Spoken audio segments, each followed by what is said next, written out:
पढ़ता पढ़ता उम्र बीत गए हो कया करबा नौकरिया। पढ़ता पढ़ता उम्र बीत गए हो कया करबा नौकरिया। कहता तो कहती अपना पापा से, कहता तो कहती अपना पापा से, नौकर बना के घरे रख लेते हो कया करबा नौकरिया।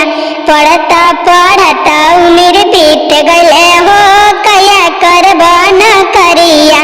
कहता तो कहती अपना भैया से, कहता तो कहती अपना भैया से, ड्राइवर बना के घरे रख लेते हो कया करबा नौकरिया। ड्राइवर बना के घरे रख लेते हो कया करबा नौकरिया। पढ़ता